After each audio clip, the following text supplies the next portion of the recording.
El sistema financiero se basa en la confianza. Se basa en que hay una cosita de papel que pone 20 euros y la gente nos creemos que son 20 euros. Y es un papel pintado, o sea, no es nada más. No, por detrás no hay oro, no hay nada. No. ¿Cuánta gente te ha llamado para decir vende en esta caída del 15%? Nadie, porque decimos que no. Les decís que mejor. Como ejemplo, ¿no? O la comunidad latina en general. Son de la casa, yo siempre digo la casa, el coche, la estufa y el ventilador. Y se ponen hasta arriba en hipotecas, hasta arriba en préstamos para cambiarse el coche, comprarse la casa. Y si se lo preguntas a un británico, y incluso a un americano, te va a decir, no, yo alquilo porque lo ven diferente. Y que tenga muchos coches. ¿Eso es el éxito? ¿Qué es el éxito para ti? El éxito es vivir bien contigo mismo. Bueno. Porque es aguantarse a uno mismo cada día. No es lo que significa eso. Es que no me aguanto ni a mí mismo.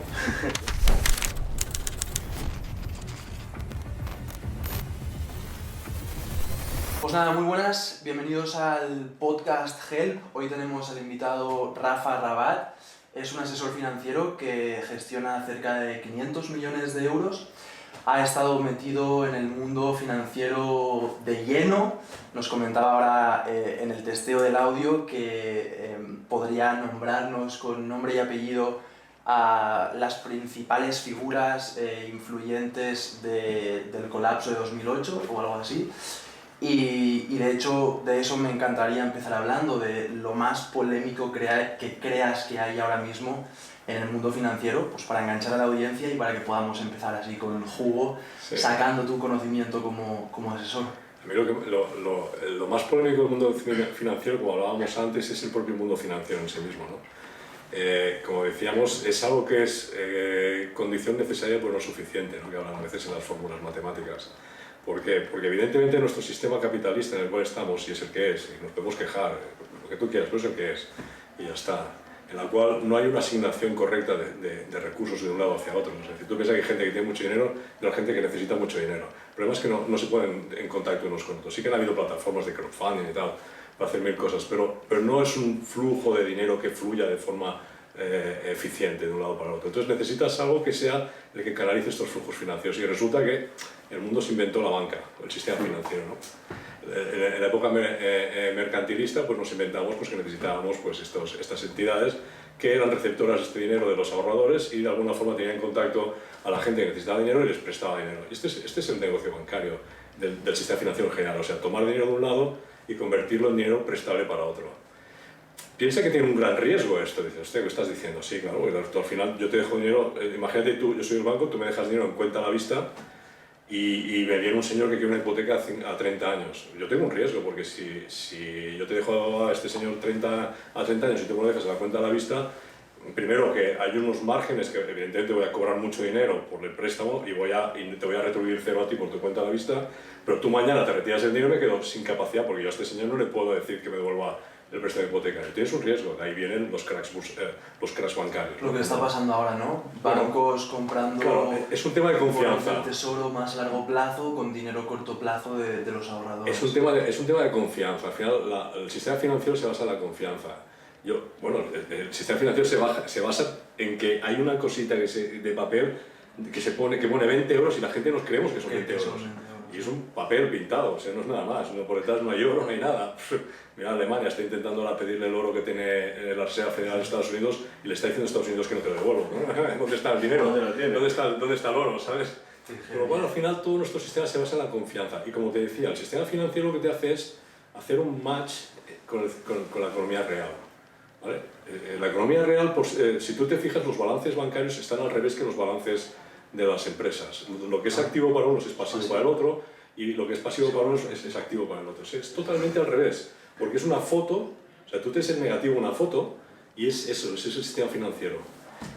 Como base dirás, vale, esto es muy bonito, pero entonces, ya, pero los bancos ganan mucho dinero, ya, pues que yo todavía no me he enterado que un banco sea una ONG. O sea, un banco es una sociedad anónima, es una mercantil. Las mercantiles, en general, Microsoft, por ejemplo, Amazon, Google, todas estas están para ganar dinero. ¿Para ganar dinero para quién? Para sus accionistas. Evidentemente tienen que ganar dinero de forma lícita, con negocios que sean ilícitos, etcétera, lo adecuado. Pero el tema está en que estamos esperando que los bancos, como su materia prima es el dinero, sean ONGs, ¿no? Perdona, es que el señor que hace los calcetines tiene márgenes. ¿Por qué dices esto? Porque- ¿Por qué dices que esperamos que sean una ONG? ¿Porque esperamos que como ahorradores nos den préstamos y podamos comprar cada? No, porque es muy fácil cuando... Culpar a los bancos, No, porque es muy fácil. La materia prima es el dinero. Sí. Es algo que te sale a ti mismo. ¿Qué es lo que más ama a la gente aparte de a su familia? El dinero, Sí. ¿no? Su buchaca, su bolsillo, ¿no? Este es el problema. Es decir, tú ves directamente que con ese dinero, sin ninguna transformación previa, es decir, el señor que hace los calcetines ha tomado un préstamo de un banco, compra materias primas, hilo, lo que sea, y convierte esa materia prima en un producto acabado que son los calcetines. Y con esos calcetines le aplican unos márgenes que suelen ser del 30 del 40%. Los bancos toman el dinero directamente, no transforman nada y lo prestan a otros con márgenes del 1 al 2%, no del 30, del 1, 2%, a lo mejor 3%. Es decir, el problema es que los márgenes bancarios son muy pequeños respecto al resto de la economía real, pero los volúmenes con los cuales se trabaja son inmensos. ¿Sabes? Entonces, ¿qué ocurre? Pensad que el sistema financiero es uno de los más regulados que hay en el mundo. Es decir, desde el 2008 sobre todo, hay reguladores, hay auditores, hay inspectores. ¿Y eso es bueno o es malo? Es bueno y es malo. Es bueno porque está hiperregulado. Lo que pasa es que no hay ningún otro sector del mundo que lo esté tanto. Es decir, no sé, el sector de los abogados, por ejemplo, no está tan regulado como el sector financiero. El sector de los gestores de contables no está tan regulado como está el sector financiero. Si te vas a las tiendas de pescado, no están tan regulados como el sector financiero. Entonces, está bien porque está regulado y con lo cual te tiene que dar más solvencia, porque al final recordar que es un tema de confianza. Tanto, lo que tienes es que tener todo el mundo confianza en ese sistema, por lo tanto por eso está tan regulado. Pero por otro lado, lo que estás haciendo es, me sale la palabra constreñir, sí, supongo que está bien en castellano, constriñes el negocio, es decir, a más regulación que haya, entonces lo que haces es que cada vez es más difícil poder ofrecer rendimientos, porque necesitas más base, es decir, al final hay poca gente dedicada al negocio y mucha gente supervisando el negocio. Estos son costes. Entonces, ¿qué ocurre? Bueno, pues que al final dices, el propio sistema, sistema regulatorio saca de lado al pequeño inversor. Al final lo que hace es dejarlo en cuentas a la vista y solo está hecho el sistema financiero para las grandes capitales. Es decir, si lo que pretendíamos es lo que decía Carl Engels, vamos a socializar el capitalismo, porque de hecho es curioso porque el libro del Capital estaba inspirado precisamente en la sociedad postindustrial de Gran Bretaña, no en Rusia y en una posterior Unión Soviética. Es decir, necesitas pasar de una revolución industrial previa para entrar en eso que hablaban ellos del socialismo, ¿no? y del comunismo. En cualquier caso, ¿qué más socialista que hay que un fondo de inversiones? Es magnífico, es súper socialista un fondo de inversiones, porque al final pequeños inversores entran en grandes compañías. Es decir, una persona que tiene 1.000 euros ha comprado Microsoft. Es increíble, eso es el gran mundo socialista. Pero si cada vez ponemos más cortapisas a este tipo de... yo no digo que no haya regulación, sin duda. Evidentemente tiene que haber la supervisión, sin duda también. Pero si cada vez lo que estamos es poniendo más muros al negocio, al final no hay negocio. Y para nadie, quiero decir.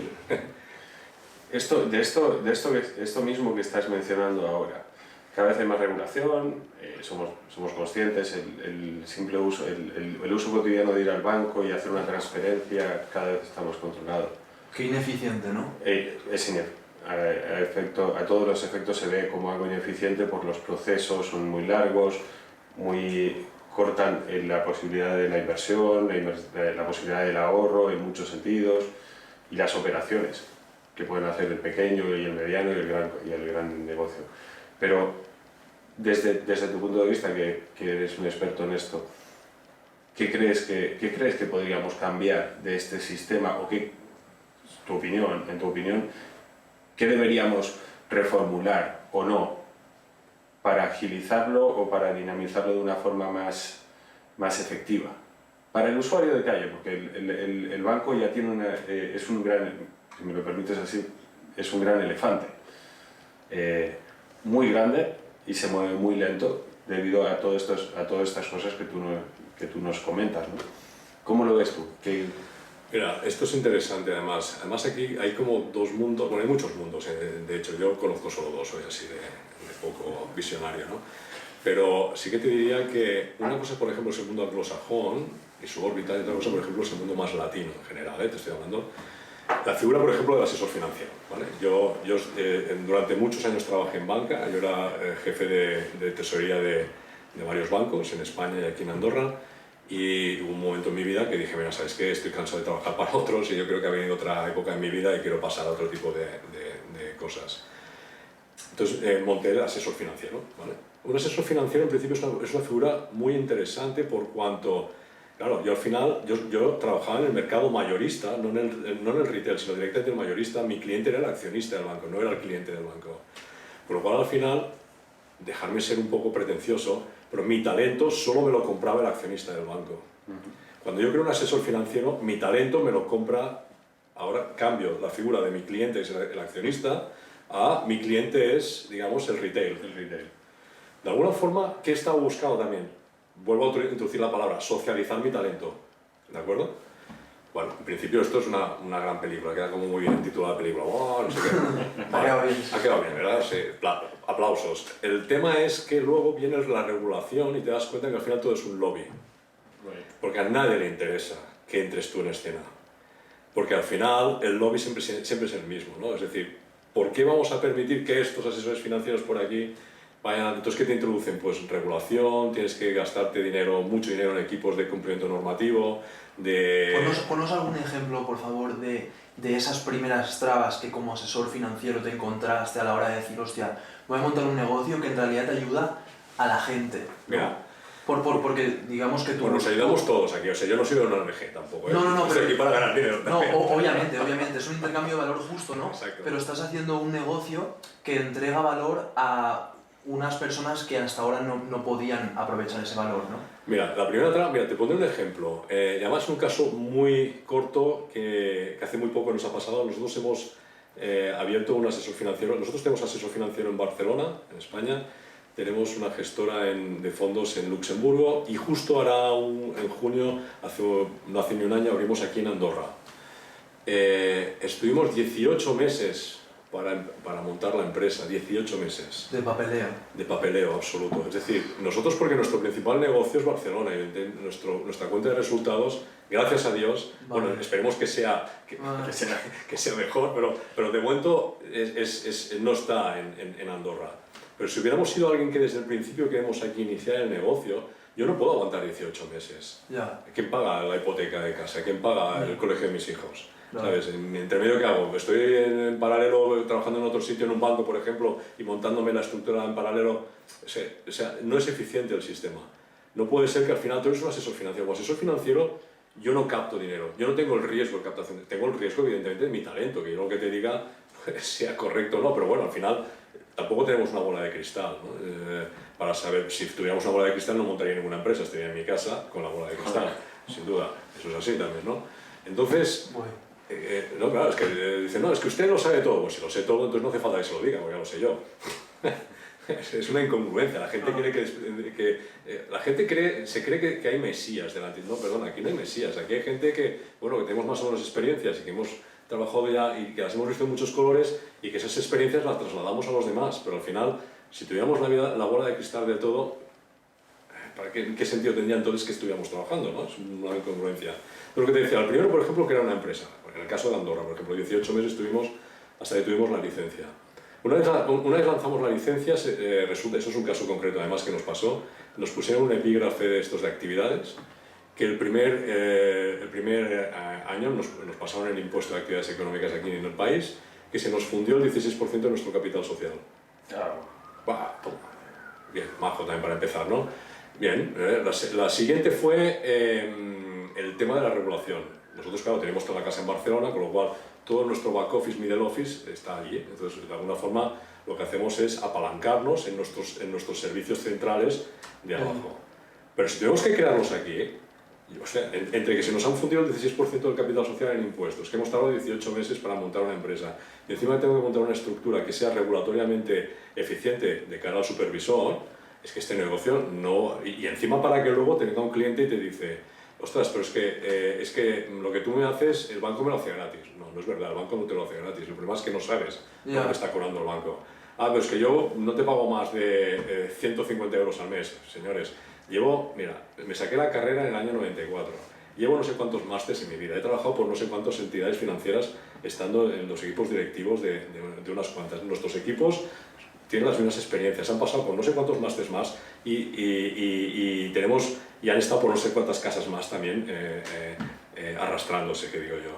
Hemos montado unas estructuras, oficinas, máquinas, impuestos, etcétera, etcétera, etcétera, etcétera.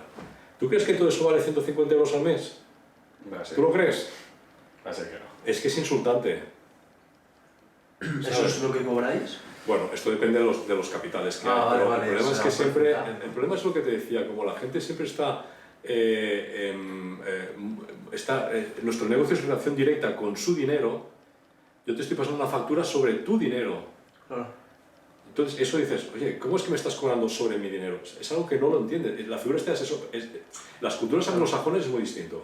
Ya. O sea, tú te vas a las culturas anglosajonas y hay miles de asesores financieros. De hecho, tú tienes mi médico, mi psicólogo, mi asesor financiero, Claro, mi fiscalista, mi abogado. ¿Por qué en España El es tan distinto esto con relación a Reino Unido? Cultura financiera. O sea, por ejemplo, mi hermana tiene un restaurante en Menorca y la mayoría de sus clientes, o la mayoría de sus mejores clientes, espero que ninguno de sus españoles clientes escuche esto, pero dice que son los ingleses, ¿no? Pues son de más poder adquisitivo, dice que suelen ser de más educación, generaliza, pero yo lo comparto, ¿no? Y todos parecen siempre dar una de propinas y tienen como otro nivel de vida los jubilados que ella percibe en el restaurante ingleses que los españoles. Y yo le explico, le digo, es que esta gente no es que está cobrando lo que sea jubilación, es que además lleva toda la vida con un plan de jubilación privado que se ha ido haciendo y ahora esta gente tiene un activo aparte de su casa, que es lo que casi todos los españoles llegan a tener a cierta edad, ¿no? O sea, la gente acumula un cojín y eso ¿por qué en España no lo hacemos? Por el tema de la guerra que hubo, mentalidad de escasez. ¿De dónde viene esto? Fíjate que esto que comentas, la diferencia entre lo latino, la sociedad latina y la sajona, vamos a usar España como ejemplo, ¿no? O la comunidad latina en general, son de la casa, yo siempre digo la casa, el coche, la estufa y el ventilador. Y se ponen hasta arriba en hipotecas, hasta arriba en préstamos para cambiarse el coche, comprarse la casa, porque para ellos ese es cultural, evidentemente, durante generaciones es lo que han recibido, pero para ellos eso es lo que tienen que tener, una casa, un piso, da igual lo que sea, la propiedad, el concepto este sentimiento de esto, sí, I can touch, lo puedo tocar, esto es mío, ¿no? Y sin embargo, cuando estás más con una cultura sajona, como bien decías tú, yo pongo un ejemplo siempre que es el ejemplo del alquiler. Tú le preguntas a un latino, oye, ¿estás alquilando? No, es que compro porque si no es tirar el dinero. Y si se lo preguntas a un británico, y incluso a un americano, te va a decir, no, yo alquilo porque mi economía cuadra perfectamente para alquilar. ¿Y para qué necesito tener esta propiedad que me hipoteca, etcétera, etcétera, etcétera, cuando yo tengo otras cosas, otros planes o no porque tenga que irme de ese sitio, lo ven diferente.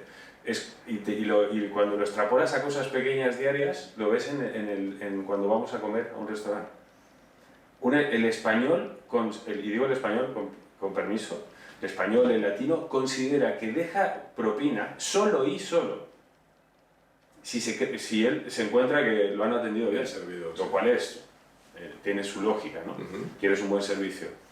Sin embargo, los sajones ya hay un porcentaje X en cada país es diferente, que va incluido en el tip que decimos, va incluido en la factura. Entonces, para ellos no es anormal dar un poco más, que es para la persona que te ha atendido o para el equipo que te ha atendido. Y es simplemente cultural. Y financieramente nos lo encontramos igual. La banca como la conocemos históricamente, bueno, desde el siglo XVIII, que dejamos en manos de un tercero nuestros assets. Bueno, de hecho hace más, ¿eh? Hace mucho más. Empezaron los Medicis ya. Exacto, sí señor. Muy bien. Los Medicis. Fueron los Medicis los primeros que... pero en un momento, culturalmente, claro, es que no podemos cambiar eso. Tú le dices a un español que en lugar de tener... digo en español, no por ser pejorativo con España, sino le dices a un español o a un latino, no, saca tu dinero y inviértelo en esto. No, en la cuenta está mejor. Y prefieren esos 10, 20 euros de intereses por tener X cantidad en la cuenta, cuando son cifras regulares, que no, bueno, lo sabes mejor que yo, que no... ¿Cuánta gente te ha llamado para decir vende en esta caída del 15%? Nadie, porque les decimos que no. Les decís que mejor que no, ¿no? Pero porque los educáis antes de que Claro. se comprometan o... Mira, nosotros a nuestros clientes lo primero que nos gusta mucho es educarlos, como tú bien dices. Porque a más cultura financiera haya, es más fácil para nosotros nuestro trabajo. Mantenerlo a largo plazo. No, sobre todo más fácil nuestro trabajo. Para mí es mucho más sencillo hablar con gente que entiende un cierto tema que no hablar con alguien que, bueno, yo creo que a todo el mundo, que no entiende de nada. Claro. Evidentemente lo vas a intentar para explicar y tal, pero si necesitas tomar decisiones entonces sobre ese tema, cuando tienes delante a alguien que no tiene ni idea de eso, siempre encuentran, pues bueno, que si me está engañando, si me está diciendo la verdad, si hay algo que está ocultando. Mientras que si tú entiendes el tema, ya sabes ya sabes perfectamente lo que te estoy diciendo. Y mi trabajo es mucho más sencillo. Claro. Y yo quiero que mi trabajo sea muy sencillo, porque al final yo no quiero pelearme por una relación, yo quiero pelearme porque ese dinero esté bien protegido, esté bien tratado, esté bien invertido, etcétera, etcétera. Eso es muy difícil. Es muy difícil. Como te decía antes, no tenemos la bola de cristal. Por lo tanto, es muy difícil saber en todo momento si eso va bien, si no va bien, si tenemos que cambiarlo, si no cambiarlo, hablar con los managers de las compañías, etcétera, etcétera, etcétera, etcétera. Por lo tanto, si esa relación comercial de entendimiento de nuestro negocio ya la doy por validada porque ya he formado a mi cliente, check, ya tengo una menos. Y mi trabajo es muy sencillo. Claro. El problema es que eso no ocurre así, ¿no? Entonces, cuando sale, yo siempre digo que, ostras, la ignorancia en general, hablando en buen sentido, no sin ningún tipo de aspecto peyorativo, por la ignorancia siempre es mala consejera en todo, en todo.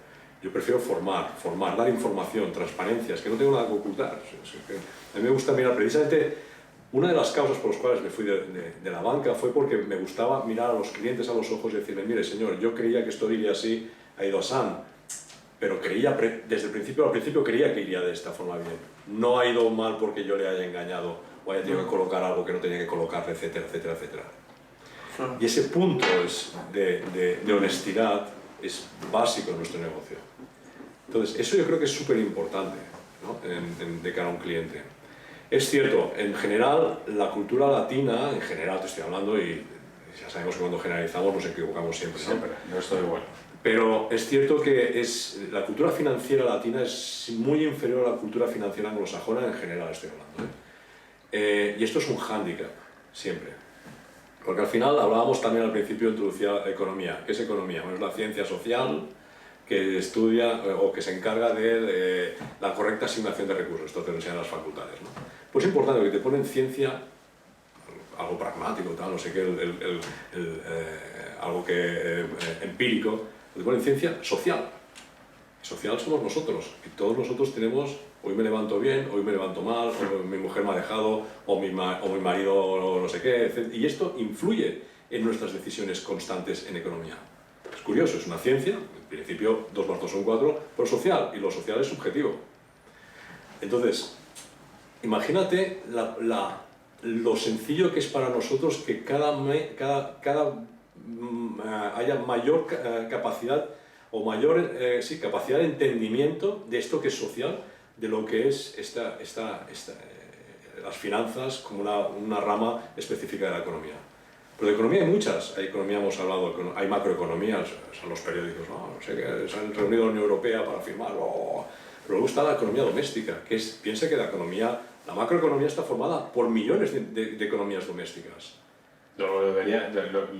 Por esto deberíamos todos deberíamos de tener esa mínima o máxima formación, absolutamente, basándonos en la economía doméstica, que sabemos que hay un gran porcentaje de la sociedad que no tiene esas capacidades, sí la capacidad, pero no ese conocimiento. Y perdona que te corte, Por favor. pero además es que tampoco lo quiero ese conocimiento, se lo relego a otro, le digo, no, que sea el banco que decida por mí. ¿Pero por qué? Es tu dinero. Es tu dinero. O sea, tú tienes que ser responsable de tu Porque dinero. somos cómodos. Somos cómodos. Mira, es como si tú tienes hijos y dices, bueno, es igual, que los eduque la asistenta social que tenga en casa. ¿Quién le va a enseñar tus valores? ¿Quién le va a enseñar cómo tú eres? ¿Quién le va a enseñar tu familia, tus abuelos? ¿Quién le va a enseñar todo eso que intentamos enseñar los padres a nuestros hijos? Nadie. Si tú cedes toda la educación al colegio o a la asistenta de casa. Pues en el dinero pasa lo mismo. El dinero es tuyo, es tu responsabilidad. Luego hay gente que intenta cuidarlo mejor o peor, pero el dinero siempre es tuyo. Por lo tanto, nunca en la vida cedas la responsabilidad de lo que es tuyo. Otra cosa es que tengas gente que te asesore, que te ayude, pero la última responsabilidad siempre es tuya. Lo que hablábamos también al principio de hacer la charla, ¿no? Es decir, cuando hablábamos del 2008, el 2009, 2010, etc., ¿no? El gran catacroc, la subprime, etcétera, etcétera, etcétera. Claro, al final, digo, la culpa siempre fue de la banca, que compraba los productos estos, que los apalancaron 1000 veces, etcétera, etcétera. Vale, luego la culpa también fue de los reguladores, que no supieron analizar lo que había en los balances bancarios. La culpa también fue de las agencias de rating, que no pusieron calificación a las cosas que tenían que calificar. También fue de los auditores externos que hacían auditorías, y todos estos cobran, cada año pim, pim, pim, van cobrando todos, todos. Pero luego también está la culpa del propio cliente, que tomaba hipotecas que no podía pagar. O sea, yo tengo muy claro lo que puedo o no puedo pagar. No estoy haciendo macroeconomía, no estoy haciendo altas finanzas así de vehículos en Bahamas. No, perdón, es mucho más sencillo que esto. Tú cuánto ganas y cuánto gastas. Ingresos menos gastos.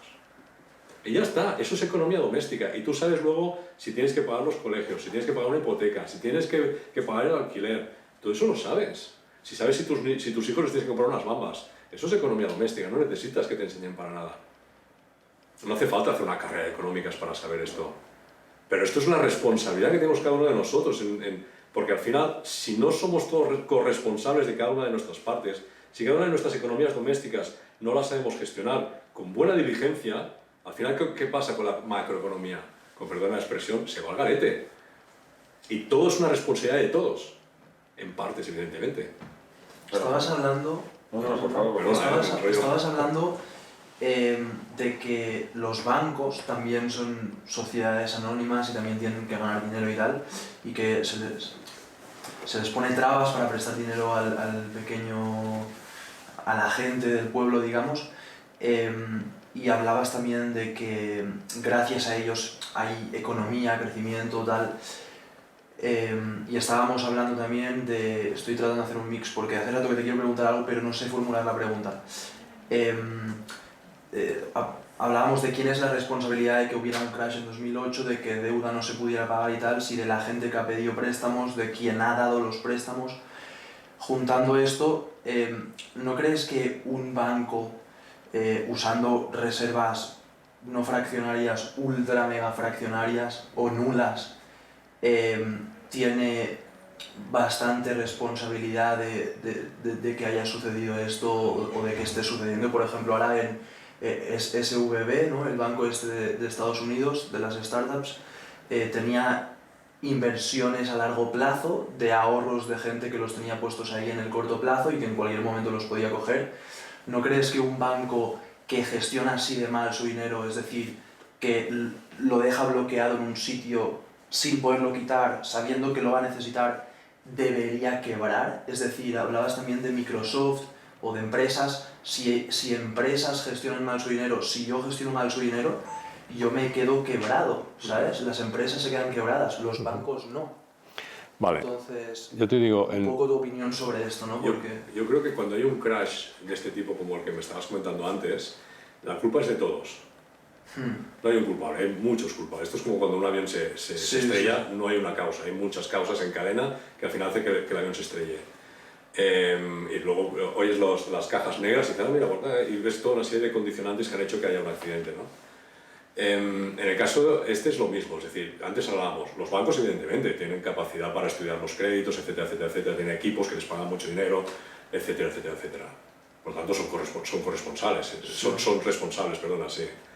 Las agencias de rating, sin duda también, porque al final es un auditor de lo que estos están haciendo, ¿no? Las agencias de rating están poniendo una calificación crediticia que te cobran un dinerito y muy bueno a final de año para en principio creerte que lo que están diciendo es que hacen estos es bueno o es malo y te ponen unas cuantas letras para decir que es muy bueno o es muy malo, ¿no? Las agencias de calificación crediticia. Tienen los auditores cobran mucho dinero al año también para decirte que lo que están haciendo estos es cierto o no es cierto. ¿Sabes eso que dicen? La imagen fiel de la empresa. ¿Cuál es la imagen fiel de la empresa? La que yo te diga, porque yo te pago. Lo dejo ahí. Luego están, ¿quién más está? Evidentemente los supervisores bancarios, reguladores, etcétera, que al final pues, los bancos centrales de turno, las comisiones nacionales de los mercados de valores de turno, porque tienen mucha gente que todos cobran para pasar y empezar a inspeccionar cosas y supervisar cosas. Hay mucha gente. Y luego, por supuesto que sí, lo que te decía antes, y luego está el cliente final. Sí, total. Porque todos son... ¿En qué medida? Bueno, ahí ya nos podíamos pelear. Pues tú un 40%, tú un 10%, no lo sé. Ya. Pero todos somos responsables de que al final pase lo que pasa. Esto, yo lo tengo muy claro, vaya. Es un tema de corresponsabilidad en todas las capas. Porque al final, si yo quiero hacer si yo quiero tomar un préstamo o no, la decisión es mía, como estoy hablando como persona, como cliente final, ¿eh? Lo que te decía antes, yo soy quien decido al final. No, es que el de la oficina bancaria me puso una pistola a la cabeza y me obligó. Yo no he visto ninguno que lo haga. Tienen argumentos, sí que no pasa nada, usted no se preocupe, que esto es un depósito, pero luego no es un depósito, ya lo sabemos, ¿no? Vale, por eso estamos las figuras de los asesores financieros, por ejemplo. Oiga, pues, señor asesor financiero, el banco me ha dicho que esto es no sé qué, ¿qué es esto realmente? Pues mire, esto es tanto. Le tengo que cobrar tanto. Oye, ¿por qué me cobra? Pero si usted va a un abogado y consulta, no le cobra al abogado. ¿Por qué no lo voy a cobrar yo? Al final, yo tengo que estudiar muchos años para saber si esto es un depósito o no también. Claro. ¿Sabes? Estoy siendo un poco irónico, ¿eh? Es bueno. Easy way, ¿sabes? Sí, ¿sabes? Quiero decir que al final es toda una responsabilidad global de todo el sistema que hace que esto vaya sí o no. ¿Qué ocurre? Dices, ¿por qué no se puede dejar caer un banco y en cambio una empresa sí? Por lo que te decía antes, la experiencia de Lehman Brothers nos enseñó que, sí cae un banco. Es decir, la economía, nuestro sistema financiero, si cae un pequeño banco no pasa nada, pero si cae un gran banco, y no es que solo caiga ese banco, el problema son las conexiones que tiene este banco con el Pero resto. exactamente qué es lo que cae si hablábamos de que en realidad no hay dinero, ¿sabes? ¿Qué cae? Pues cae el humo que se ha creado por todo. Sí, ¿no? pero ese humo, la economía doméstica se lo está fumando. Vale. Porque tú para que Microsoft haga inversiones en la India para montar centros de, yo qué sé, de servidores de no sé qué y formar a no sé cuánto gente de Pakistán en temas matemáticos, etcétera, y eso vale dinero, toma préstamo ¿de quién? Del sistema financiero. Que a este se lo ha dado ¿quién? Nosotros, que les hemos dado pues para tener el dinero guardadito, porque al final un banco es un almacén de dinero. Es un almacén y punto. Pero no hay dinero.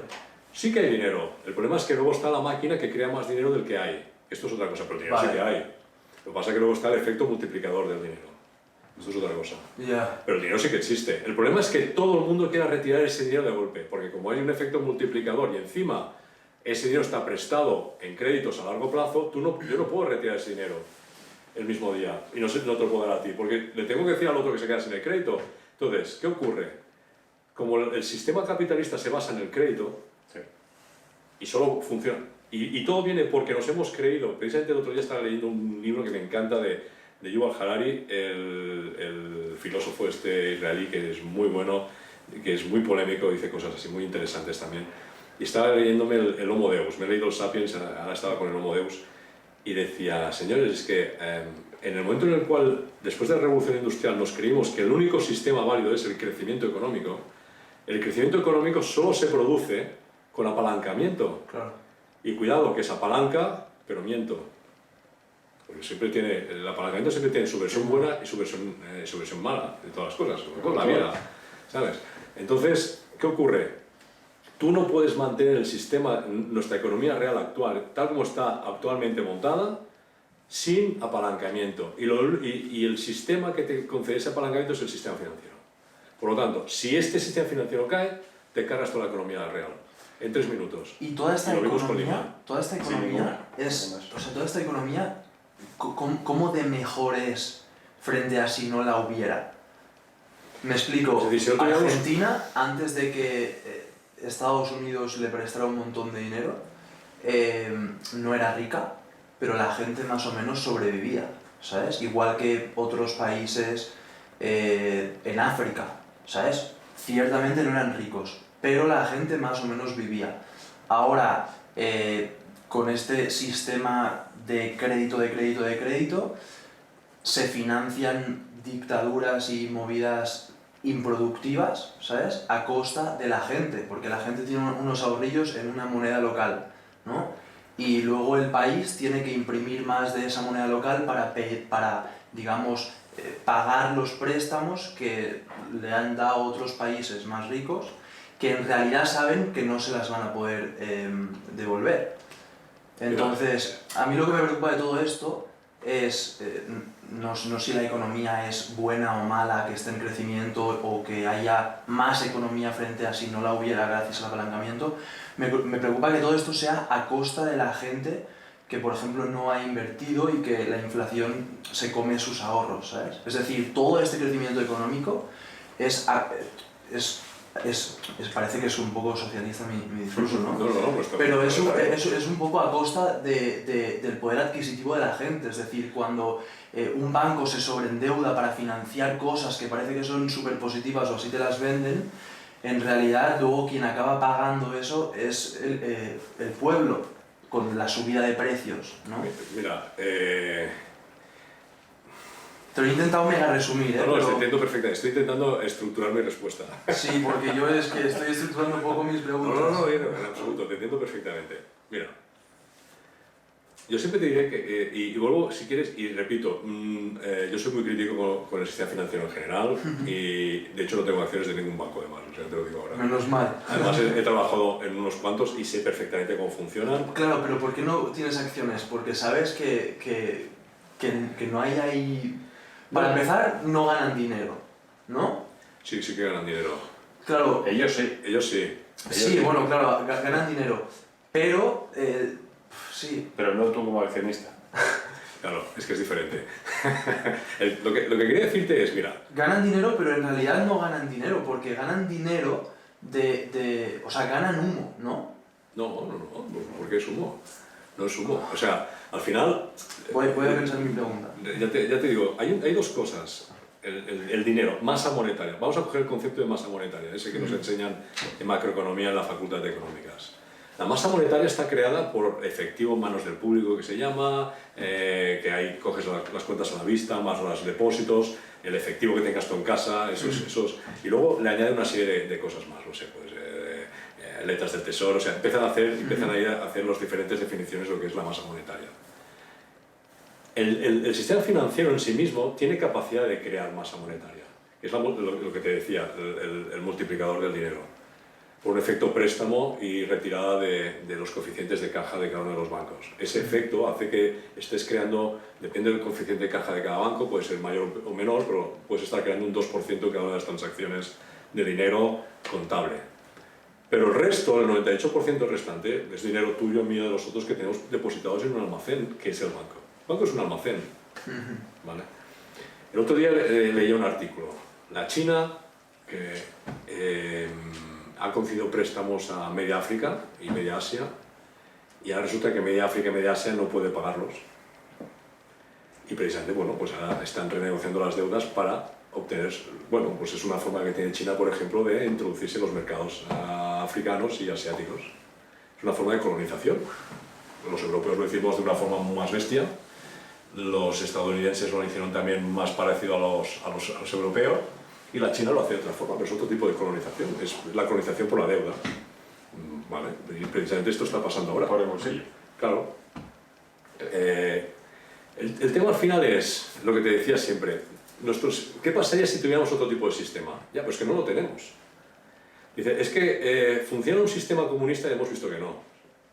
Bueno, que se fueron... ¿Por qué no tenemos este otro sistema? O sea, no digo un sistema del lado opuesto. Bueno, por ¿vale? eso, pero, porque resulta que... pero una cosa, perdona. ¿No es bastante... No digo nada, la formulo luego. Vale. el tema está en que hasta antes de la revolución industrial, si te das cuenta, la población en el mundo pues era más o menos estable, más o menos. Sí. Los avances médicos eran más o menos los mismos, o sea, tú te podías pasar 500 años y más o menos no había cambiado nada. Es como los trajes de los hombres, ¿no? Que nunca cambian, pues lo mismo en el tema de la... Sí. En cambio, a partir de la revolución industrial, de repente, empiezan las cosas como a ir exponencialmente hasta nuestros días, que cada 10 años hay cambios de todo, ¿no? La tecnología está introduciendo muchos grandes cambios. Eso solo lo produce el concepto que te decía antes, el concepto de que solo podemos sobrevivir. Yo no te digo que sea correcto, yo te digo lo que nos hemos metido en la cabeza, ¿eh? Cuidado, ¿eh? Yo no te estoy defendiendo nada, ¿eh? Si la economía crece, porque antes las economías no crecían. Claro. Estaba el rey o el emperador de turno que cobraba sus impuestos, tenía a sus esclavos por ahí que siempre les pagaban o los campesinos que le pagaban los impuestos, que intentaba además que fueran máximos para que ninguno se revolucionara, y el único que ganaba realmente era el rey o el emperador o el señor feudal de turno. Y las economías se mantenían así estables y en línea plana durante siglos y siglos y siglos y siglos y siglos. Mientras tanto había una peste que se moría la mitad de la población de Europa o de donde fuera, o lo que fuera, ¿no? Y de repente esto cambia a partir de la revolución industrial, es verdad, con muchos costes, el trabajo de los niños, etcétera, etcétera, etcétera, ¿no? Sin duda, sin duda. Pero el crecimiento económico, que es lo que te produce el que haya innovación tecnológica, innovación médica, sanitaria, vacunas, etcétera, etcétera, etcétera, a pesar de que haya gente que esté en contra de eso, pero la población ha crecido exponencialmente gracias a esto, a que hemos creído que lo mejor ha sido el crecimiento económico. Y el crecimiento económico solo lo produce el apalancamiento. Desde entonces tenemos cadenas alimenticias que ya estamos hartos de la comida basura, porque ya hay demasiada comida para todo el mundo, mal repartidas. Sí que es verdad que hay zonas del planeta que no están, pero en general, durante mucho tiempo, mucha gente se está favoreciendo que en los últimos... yo qué sé, pues 15.000 años o 20.000 años, o desde que el hombre dejó de ser recolector y pasó a ser agrario, o sea que hace sí unos 16.000 años más o menos, no ha sido así.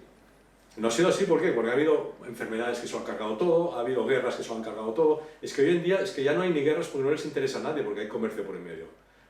¿Por qué la China a lo mejor no está apretando tanto según que...? Porque se le carga el comercio. La China es un país eminentemente comercial. 100%. Entonces eso, cuando es un poco como la Guerra Fría, ¿no? Porque al final no salieron las armas nucleares en la Guerra Fría desde los años después de la Segunda Guerra Mundial hasta la caída del muro de Berlín? Porque todos sabían que perdían. Era un juego de los, ¿sabes? Entonces cuando tú sabes, ¿os acordáis de la película aquella de Juegos de Guerra? Que el ordenador de repente ve que le ponen aquello del 3 en raya y entiende el por qué no es buena una guerra nuclear, porque entiende que nunca gana. Esto es un 3 en raya, es lo mismo, nunca ganas un 3 en raya, siempre empatas. Entonces, si tú te cargas el comercio, los grandes momentos de la humanidad han sido cuando el comercio ha sido libre. El libre comercio entre todas las partes ha sido lo que siempre ha generado grandes avances económicos, sociales, culturales, sanitarios, etc. Siempre.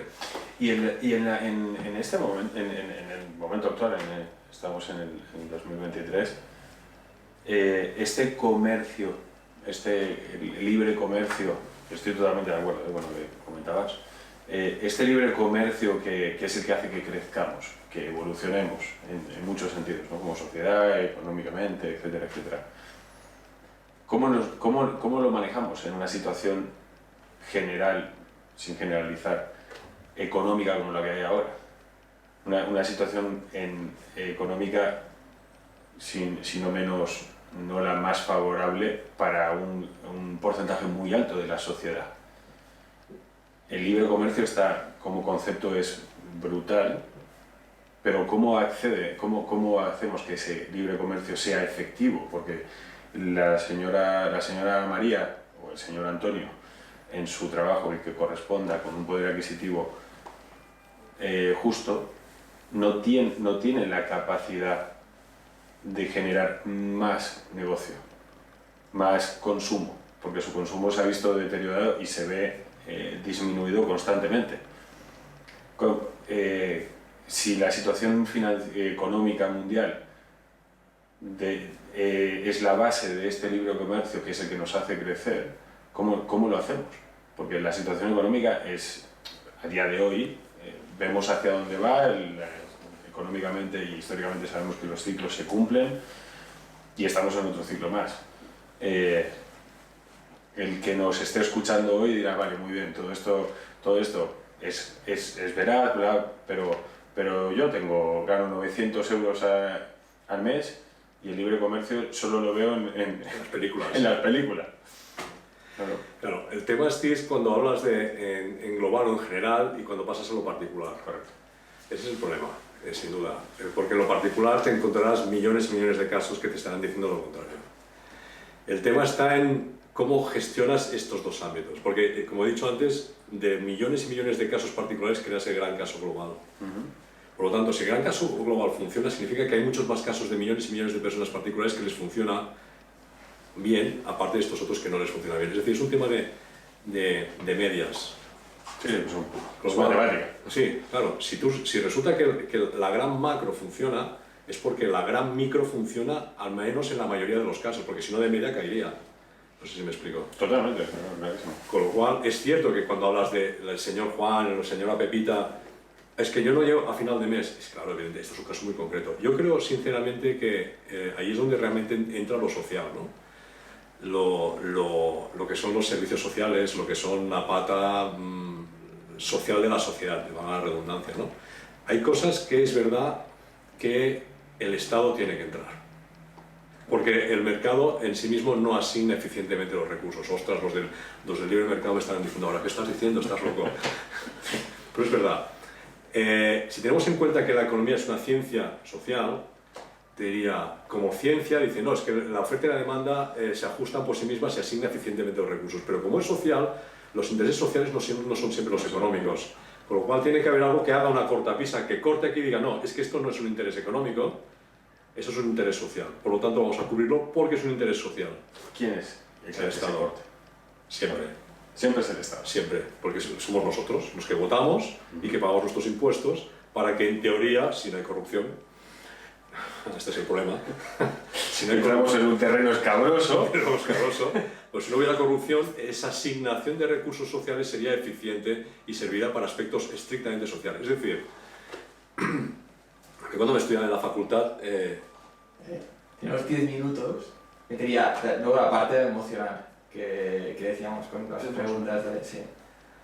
Sí, acaba, pero... Bueno, lo que me decían en la universidad era las empresas mercantiles, su único objetivo es maximizar el beneficio económico. Solo único. O sea, tú eres accionista, lo que quieres es que te maximicen el beneficio económico para obtener más dividendos. Es así. Por eso mismo, cuando hablas de temas sociales, no puedes tratarlos como una empresa privada. Tienes que tratarlo como una empresa pública, que su objetivo ya no tiene que ser maximizar el beneficio económico. Su objetivo tiene que ser maximizar el beneficio social, que no tiene que ver con el económico. Es correcto. El tema es cómo defines lo que es social de lo que no lo es. Es otro aspecto también. ¿Cómo los diferenciamos o cómo la gente de a pie lo puede diferenciar? Porque hay una parte hay una parte emocional. O sea, nuestras decisiones y esos objetivos que deberíamos marcarnos todos, cada uno tenemos nuestra experiencia. Sin duda tú has tenido que tomar un montón de decisiones y enfrentarte a un montón de emociones para decidir irte de un banco donde estabas estupendamente, tirarte a la piscina, como se suele decir, y enfrentarte a los miedos que tuvieras en ese momento y a los challenges que te hubieras planteado para llegar a ese destino. Y no tenemos, en general, ahora se utiliza mucho el coaching, etcétera, etcétera, pero no hay una formación de echarte a la piscina, ¿verdad? De echarte a la piscina. No existe.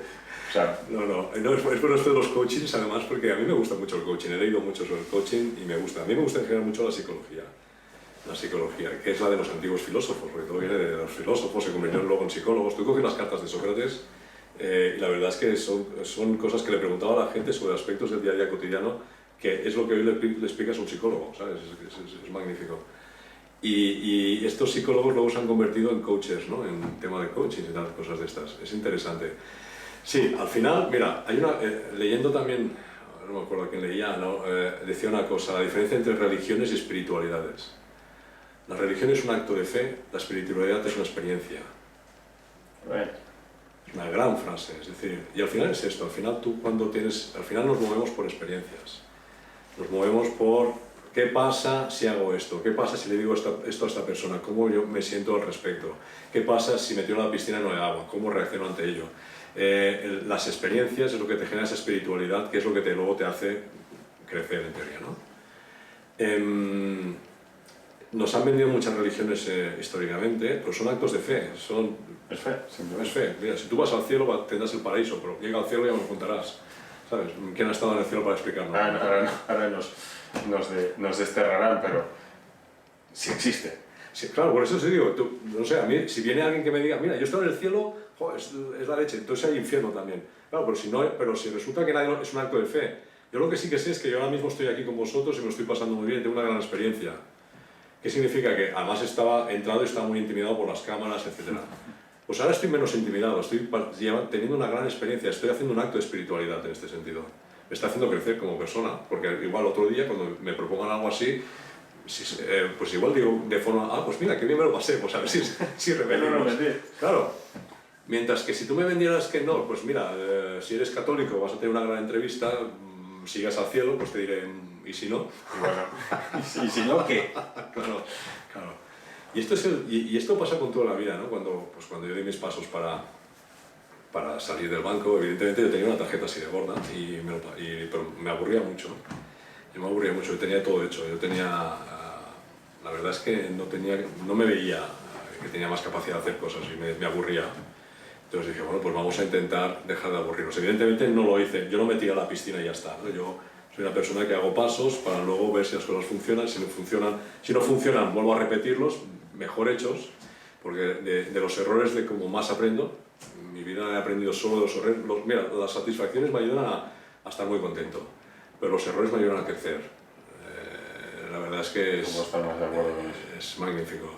Y entonces he cometido muchos errores, pero sí que tengo una cosa que es que intento aprender de esos errores, porque también está lo otro, que si haces muchos errores y no aprendes nunca, pues malo también, ¿no? Entonces, pues intento aprender y entonces pues iba corrigiendo mis errores hasta que me salió bien y pude salir del banco, ¿no? Bueno, pues yo siempre les digo, mira, yo hago una charla en mi antiguo colegio en Barcelona, una vez al año voy a ver a la gente de segundo de bachillerato y me propusieron que les hiciera una charla. Es gente que al año siguiente va a empezar sus carreras profesionales o la universidad o lo que sea. Se salen del colegio y se van ya a lo que es el mundo, ¿no? De alguna forma.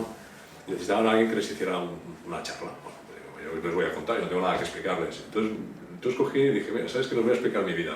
Pero no mi vida porque sea interesante, que no es nada interesante, sino una experiencia de vida, ¿sabes? Entonces yo les decía, mira, yo en el año tal, yo estaba donde vosotros estabais, yo estaba también, porque mi colegio también estaba allí. Entonces salí de aquí y resulta que mi padre se murió. Mi padre se murió cuando tenía 49 años él, yo tenía 17 años.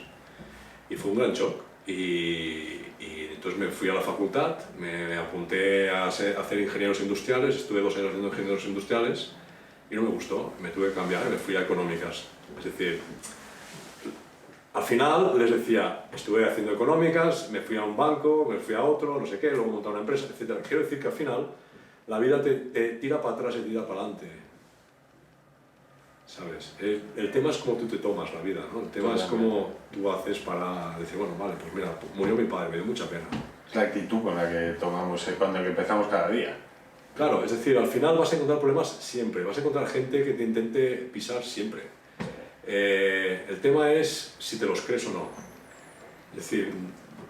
¿Y cómo desarrollaste tú esa confianza en ti mismo para creer en ti y no lo que otros dicen? Pues no todo el mundo pues mira, dirá, hostia, eso es fácil, ¿no? De hecho no he desarrollado nada, de hecho hay días que lo llevo mejor y hay días que lo llevo peor. Vale. Y soy consciente de ello. Es decir, el día que lo llevo peor pues estoy más cabreado conmigo mismo y el día que lo llevo mejor estoy muy feliz. Pero soy consciente que estoy cabreado conmigo mismo. Es decir, lo que no intento es nunca decir es que soy malo, no sé qué, no sé cuál. O sea, lo que no intento es fustigarme a mí mismo. Lo que intento es ser consciente de que me está pasando eso. Hay una gran película que me encantó, que es la del Premio Nobel de Economía, que se llama... ¿Cómo se llama? A mí no me acuerdo cómo se llama la película. Bueno, el caso es que trata sobre la vida de un Premio Nobel de Economía que es esquizofrénico. resulta que tiene visiones de personas que van a su... Bueno, se inventa una película de espías y tal, pero son personajes ficticios. Hasta que él no se da cuenta que esos personajes son ficticios de su propia esquizofrenia. Bueno, pasan muchas cosas en la película, lo drogan, se divorcia, bueno, casi se divorcia, bueno, tiene problemas con la familia. Pero al final llega un punto en el cual, cuando le dan el premio Nobel, le pregunta a uno, ¿ya no ves esos personajes? Mira hacia un lado y ve los personajes allá. Y dice, sí, sí que los sigo viendo, pero ahora sé que son ficticios. Es decir, el tema no es que te cures o no. El tema es que sepas reconocer lo que es cierto o lo que no es cierto. ¿Sabes? Claro. Yo creo que nos preocupamos mucho por ser la bomba, ser superhombres, supermujeres. Seamos lo que seamos, pero seamos conscientes de lo que seamos. Es decir, cuando me venga a mí el ataque de pánico o de angustia o de lo que sea, que no me lo crea. Es decir, sí, estoy teniendo ahora un ataque de pánico. Vale, soy consciente que tengo un ataque de pánico. ¿Por qué tengo un ataque de pánico? ¿Tiene razón de ser? ¿No tiene razón de ser? O sea, empieza a hacer introspección sobre ello y corregirlo, pero eso no evitará que no tengas mañana otro ataque de pánico. Pero serás consciente que lo tienes y no te dejarás dominar por él. Porque a mí cuando me vienen con el tema a veces del coaching, no, es que si haces esto serás la bomba, si haces estos 7 pasos serás la bomba y serás el mejor del mundo y tendrás una S aquí de Superman. Joder, eso nos mete como mucha presión, ¿no?, en el cuerpo. A nosotros, a nuestros hijos, a nuestras familias, a todo el mundo. Es que vivimos una sociedad presionada. Constantemente. Constantemente. ¿Pero por qué? No, es que este tiene éxito. Muy bien, felicidades para él. Tiene éxito porque gana mucho dinero, ya, pero yo soy muy guapo y mi familia me la quiero mucho. Quiero decir, ¿y qué? ¿Y qué que tenga mucho dinero? ¿Eso es el éxito? ¿Y qué que tenga muchos coches? ¿Eso es el éxito? ¿Qué es el éxito para ti? El éxito es vivir bien contigo mismo. Qué bueno. Porque es aguantarse a uno mismo cada día, ¿eh? ¿Sabes lo que significa eso? Es que no me aguanto ni a mí mismo. No podría vivir conmigo mismo. Pues tú imagínate aguantarte a ti mismo cada día y decir, joder, cada día me levanto y soy capaz de vivir conmigo mismo. Ahí en el libro hablas Es de magnífico, Que es la sombra permanente, porque podrás engañar a cualquiera delante, Ya ves. pero no te vas a engañar a ti. Nunca. No te vas a engañar. Da igual, te puedes esconder en la habitación, yo suelo decirlo así, la habitación más oscura, que te sigo viendo. Sí, sí. Te sigues viendo a ti mismo. Eres el más crítico contigo mismo, es el que peor lo pasa contigo mismo. O sea, Y como te conoces mejor que nadie, te das mucho peor. Dicen que el mayor problema del ser humano es que no sabe estar 20 minutos con él solo, en una habitación encerrado y blanca y sin nada. Y además tú Porque piensas se vuelve que loco si tú uno. miras la forma que tú eres crítico contigo mismo, seguro que no eres crítico con nadie más. No, total. No te tratas a ti como tratas a un amigo, ¿no? ¿Y eso es justo? Hombre, no es justo, ¿no? Per se, ¿no? No, ¿verdad? ¿Y en qué lo hacemos? Y habría que no hacerlo. Cada momento del día. Habría que no hacerlo. O sea, ¿tú estarías donde estás sin ser súper crítico contigo mismo? Pues si estaría en el mismo sitio, pues sería más feliz quizás, ¿no? Sí. Me fustigaría menos. Yo no sé si yo... Pues está bien ser un poco ser autocrítico Sí. para mejorar, ¿no? Ya, Por lo menos con sin eso. duda, sin duda. Que al final no nos... como decimos, ¿no? O sea, ¿qué te hace feliz a ti? ¿Qué es lo que te hace feliz a ti? A mí me preguntan. A ti, por ejemplo. Que Yo no- sé lo que me hace feliz a mí, pero tal vez no estoy seguro si es lo que le hace feliz a él. No. Y desde luego a lo mejor lo mismo no es. Seguro que no. A mí cuando, por ejemplo, los Feliz libros es, estos... ¿qué es feliz? Claro, Esa es la es el tema, dices, libros. ¿Cómo se consigue la felicidad? Gran titular, todos a superventas. Oh, ¿quién es feliz? El tío que lo ha escrito. Se ha forrado. Esa porra. Claro, es que el tío se ha forrado. El resto somos idiotas que no hemos comprado. ¿Sabes? Igual es bueno el libro. Sí, sin duda. Sin Pero duda. ¿Has leído Fluir? no lo he oído, no este. Es buenísimo, habla de la felicidad. Sí. Pues que el concepto de felicidad, ¿qué es? Es subjetivo, cada uno tiene la suya. Aparte, Bueno, el confundimos mucho. libro este habla de un estudio que se ha hecho a gente de diferentes poderes adquisitivos, de diferentes épocas, de diferentes ciudades y lugares, y hay en común que la mayoría de personas que se consideran felices pues están constantemente avanzando hacia algo que les inspira en una posición de cierta incomodidad, por lo tanto les supone cierto reto, y en el hecho de ir hacia algo y tener pues ese looking forward hacia algo mientras se tienen que retar y superar, pues les hace sentir realizados, ¿no? Y eso es como el rasgo en común de la gente feliz que se explica en el libro. Y hay gente que en ese mirar hacia adelante es carpintería, es regar las flores, es banca, o sea, pueden ser 1000 cosas, ¿no? Pero siempre y cuando a ti te inspire. ¿Y el de la tribu del Amazonas que es feliz pescando? Claro, pues para eso será es su reto, ¿no? Claro, el tema es el concepto de felicidad, ¿sabes? Hay un libro muy chulo sobre una conversación que tuvieron hace años atrás el Dalai Lama y el obispo de ¿cómo se llama? Estoy fatal en los nombres. El arzobispo de Sudáfrica, Desmond Tutu. Exactamente. Súper interesante. Está escrito por un judío y junta a un cristiano y a un budista. Imagínate, es magnífico, ¿eh? El mismo libro. Os lo recomiendo. Y habla sobre el concepto de felicidad bajo un punto de vista judío, que es el que lo escribe, budista o cristiano. Al final, realmente, ¿qué es? ¿Cuándo eres feliz? Cuando estás en paz contigo mismo. Yo confundo, ¿no crees que, yo, por lo menos yo lo pienso así, pero no crees y a que... veces estar en paz puede ser estar en constante lucha con algo que te inspira, ¿no? Y sin embargo eso es... Por ejemplo, yo si no estoy entrenando durísimo, no estoy en paz, ¿sabes? Estoy en paz si sé que hoy he entrenado. Bueno, ¿sabes? En plan, pero cada uno tiene su punto, o sea, cada uno tiene su paz, ¿no? Es que cada exactamente. definición tiene una palabra que requiere de una definición, ¿no? Sin duda. ¿Qué es lo que te llena tu vaso de la paz? Pues entrenar a tope y ser competitivo, por ejemplo. A mí me agobia mucho ser competitivo, por ejemplo. Te diría, yo sí tengo que entrenar es porque tengo kilos de más y necesito estar así. Pero quiero decir pero entiendo que tu vaso de la paz sea ese. Sí. De la misma forma que también intento que me respetes, que mi vaso de la paz no sea el mismo. Claro. Porque entonces podemos hablar tú y yo sin ningún problema. Y los dos estaremos en paz. Total. Es que es magnífico, ¿no? Acabas de mencionar algo que se habla poco y se utiliza menos, que es el respeto. Oh, esa palabra la hemos perdido. La hemos perdido de nuestra cabeza y de nuestras prácticas. Si no ponemos un respeto en el medio entre las personas, entre los seres humanos, que debería ser lo primero. En todo momento, no solo cuando conozcas a alguien, sino cuando esa relación ya lleva un tiempo, el respeto no deberíamos de sacarlo. Nunca. Siempre ha de estar en la ecuación. Ha de estar, siempre. Y lo perdemos con una facilidad. Magnífica. No, este no entrena, este no sé qué, el otro, es el prejuicio. No prejuicio, el juicio. Porque juzgamos con una soltura. Constantemente. Y somos los primeros que deberíamos de ponernos ahí, aquello que decía en la Biblia, ¿no? Que esté libre de pecado, que tire la primera piedra. Yo, perdona, pero no puedo tirar piedras. Sí, es así. Sí, y el respeto. Yo creo que es verdad, la palabra respeto, y además es que a quien le perdemos más el respeto es a los que tenemos más cercanos. Uy. Sí. Que son los que más respeto se merecen, porque nos aguantan a nosotros. Repito. Que ya es, como decías antes. Claro. Dice, los que más nos aguantan a nosotros es a quien menos respeto tenemos. Joder, esto no puede ser. ¿Quieres un boli? No. Ah. Estoy buscando su entrevista, no sé qué número es. La 8, pot ser? Saps quin número es? Ja, amigo. Pues sí, a mí la palabra respeto, mira, yo a mis hijos les digo, mira, si discrepáis de algo, mira, la discrepancia es magnífica, el pensamiento crítico es magnífico, defended vuestras ideas al máximo, pero siempre con respeto. Sí. Siempre, porque el que tiene delante tiene el mismo derecho a pensar diferente como de ti, y no puedes nunca no respetar eso. Es que no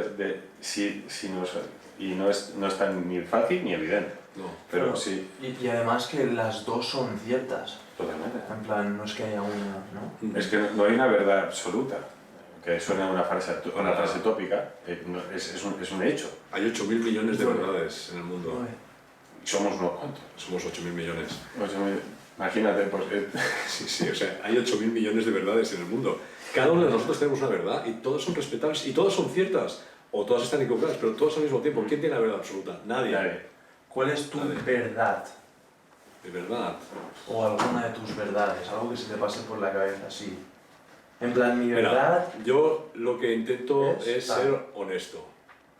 Qué guay. Y a veces me dirás, no, es que eres incongruente con lo que me has dicho. No, porque es que luego he cambiado de opinión. Porque siempre soy honesto con lo que pienso, ¿sabes? Si he hecho una cosa diferente a la que te he dicho al principio, es porque realmente me has hecho cambiar de opinión. Por lo tanto, siempre intento ser muy honesto con esa forma de pensar. Yo creo que la honestidad deberíamos también trabajarla más junto con el respeto en general, ¿eh? O sea, y no hace falta tampoco hacer aquí una clase de esas así antiguas. No, señor padre, ¿cómo está usted? Que se hablaba antes a los padres. Eso no es así tampoco, pero no sé, por ejemplo, a mis hijos, perdona que vaya un poco a los hijos, pero es que No, al dale, final yo siempre a los hijos les digo, oye, cuando estéis en un sitio tenéis que decir hola, cuando os vayáis tenéis que decir adiós, tenéis que decir gracias, tenéis que pedir por favor. O sea, son Mirar a temas, los ojos. claro, son temas de educación que generan respeto hacia el otro. Claro. Y que hace que el otro también baje sus guardias y también te ofrezca las manos así abiertas, ¿no? Entonces es cuando entres en un diálogo que realmente es interesante. Si no estamos perdiendo mucho tiempo en saber qué armadura tienes tú, en tú intentar saber qué armadura tengo yo, intentar a ver si chocamos y a ver cuál de las dos se rompe, eso es muy aburrido. La vida es más corta, si nos pasamos todo el día peleándonos con nuestras armaduras. No sé, yo creo que los valores antiguos, mira, hemos perdido todo el tema de las humanidades. En los colegios, en las universidades tenían que enseñarse humanidades. Tenemos muchas carreras técnicas, muchas, y son magníficas todas, ¿eh? Yo vengo de carreras técnicas también, pero no hay humanidades. El pensamiento crítico, los valores, esto es lo que nos diferencia, esto es lo que nos hace humanos. Totalmente. No pensamos en lo... bueno, es muy general esto es muy general lo que voy a decir, pero no pensamos en los demás. O no pensamos tanto como sería ideal, ¿no? Por decirlo así. Las razones, las que queramos esgrimir, todos tenemos la nuestra, todos podemos excusarnos y escudarnos detrás de no, es que claro, yo primero tengo que pensar en mí para qué tal, tenemos muchas de estas. Pero si nos paráramos todos un segundo a intentar ayudar a alguien, en la forma que sea, siempre lo digo así, no es solamente el dinero. O sea, es cómo puedes ayudar a alguien, de qué forma. Y no es porque tú seas el que tiene la solución a esas cosas que otros necesitan, sino porque todos necesitamos que alguien nos ayude. Otra cosa es que queramos aceptarlo. Y esto no nos lo enseñan. Lo aprendemos de vida o... Y déjame introducir además una coletilla, que estoy totalmente de acuerdo contigo, ¿eh? Imagínate, dices, ¿cómo podemos ayudar a alguien? Más, ¿cómo podemos no fastidiar a nadie? Right. Si solo hiciéramos los segundos ya... Ahí tenemos el Pues 100%. los segundos sería ya la bomba. Ahí tenemos el 100% de la ecuación hecha, ¿eh? Porque x más y es igual a 1, ¿no? Por 2pi al cuadrado. Exactamente. Joder, es que, claro, y no es tan difícil, ya te digo, ya no es el tema de decir, no, es que vamos a hacer grandes clases de espiritualidad y debemos de ser todos aquí Madre Teresa de Calcuta. No, si no es un tema de esos. No, es un tema de, si solo por ir por la calle y, repito, ceder el paso a una persona que necesita, o ayudarle a una persona que va con unos bultos, con eso ya generas un buen rollo a la otra persona, estás pasando una energía positiva, generosa, etc. Pues eso ya genera, si lo vamos multiplicando, el efecto multiplicador del dinero, generado de esta forma, total. es brutal y no hace falta hacer grandes cosas. Es tan solo, ¿qué tal? Buenos días, ¿cómo estás? Interésate por alguien. O entras a una tienda o entras a cualquier... Hostia, parece que el que tengas delante... Sonríe, ya está, nada más que eso, es muy sencillo. ¿Te has fijado lo que nos pasa cuando entramos en un ascensor? Sí. Al 99 arriba, ¿no? Empezamos a mirar la arquitectura del ascensor. Me comprometo lo que queda de 2023 entablar una conversación de ascensor de 1 minuto y no mirar el techo. Es verdad, yo no lo así puedo o para abajo. Sí, hacer así, mira así. Bueno, ahora como tenemos los móviles. Sí, Como tenemos los móviles es... Dices, deslizar el menú para decir justo te han mandado un WhatsApp. Dices, no, mentira, no tienes cobertura dentro del ascensor. Lo evitamos de forma inconsciente, ¿eh? Pero tienes no, razón. lo vemos y lo hemos roto hace mucho tiempo eso. Y lo bueno es que somos animales sociales. Y lo peor es que es eso, es verdad. Es que dices, coño, el Homo sapiens somos animales sociales. De hecho, estamos donde estamos porque tenemos una gran capacidad de colaborar de forma Organizada, por decirlo. Sí, pero a nivel macro. Es decir, las hormigas colaboran, las abejas colaboran, hay muchos animales, muchas especies que colaboran. Pero los únicos que colaboramos en millones, de cientos de millones, somos los humanos. Y eso es lo que nos hace diferentes. Por eso hemos llegado a la Luna. Porque resulta que hay 350 millones de personas que creen que podemos llegar a la Luna.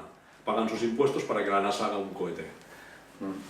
Eso no lo hacen las hormigas. No. ¿no? Por eso no tienen coches ni puentes. Claro, es que es tan brutal como es. O, por ejemplo, los chimpancés, claro que colaboran, pero en grupos de 10, 15, 20, pero en millones de personas, ¿no?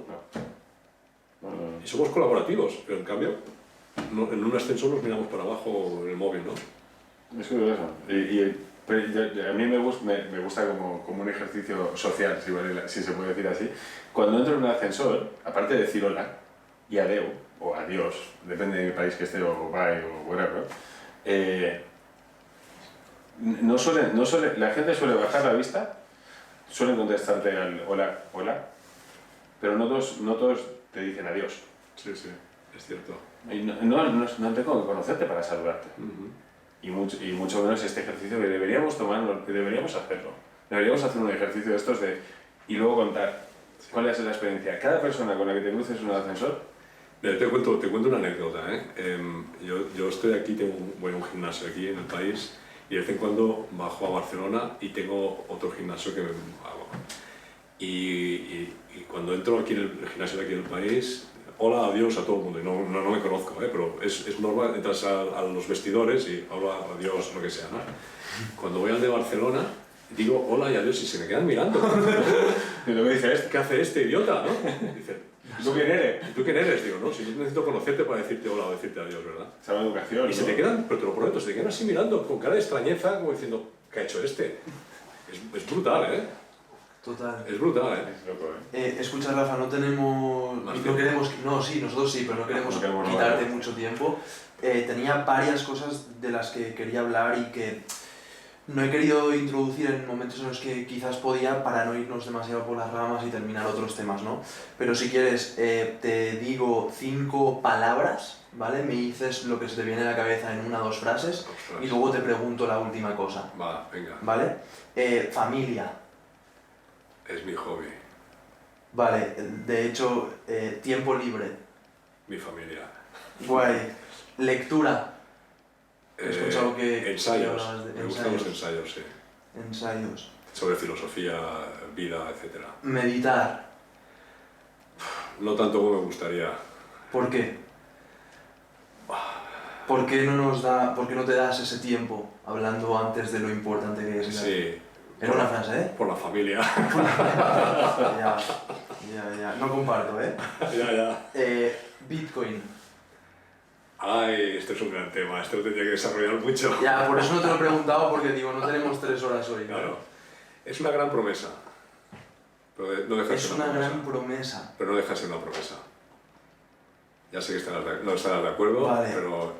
No te contesto, pero otro día igual podemos repetir, ¿no? Claro, la Dime. próxima vez que nos tomemos otro café o otra agua o otra Coca-Cola, Hablamos de Bitcoin. hablemos de eso. Venga, hablemos va. de Bitcoin. Porque va súper de la mano con Bitcoin, los cripto, Medici. blockchain, Claro. Va exacto, súper de la mano con los Medici, con el banco, Sí, con sí, las políticas NFTs monetarias, y tal, con sí, todo. sí. con la libertad, con Sin duda. Y después lo último que preguntamos es, ¿qué harías si fuera el último día de tu vida? ¿Qué haría si fuera el último día de mi vida? Cogería a mis hijos y les diría, sed honestos con vosotros mismos y para adelante. Guay. ¿Lo tienes todo hecho? En plan, ¿hay algo...? No, siempre hay cosas que hacer. Siempre hay cosas que hacer. Ya ven, las que vengan, las haré. O sea, no me planteo cosas. Las que, gracias a Dios, ahora puedo permitirme el escoger las cosas que hago. Guay. ¿Vale? Entonces, con ese criterio, pues intento, pues, sobre todo, divertirme, conocer gente maja y que me haga, al cual pueda aportar y que me aporten. O sea, es hacer un poco de feedback por los dos lados, ¿no? De win to win, sí. Y ya está, y ser consecuente con lo mismo, honesto, y que el día que te vayas piensen, mira, un día me preguntaron, ¿qué te gustaría que pusieran en tu lápida? Joder, eso es como de ese estilo, ya está, típica. Y dije, pues mira, que fui una buena persona. Ya está, nada más. Brutal. Pues nada, para quien haya visto esto hasta el final, mil gracias. Podéis conocer más de Rafa en la entrevista que se le hace en el libro Help. Y nada, ha sido un mega placer. Muchas gracias por invitarme. No, gracias a ti por compartir con nosotros.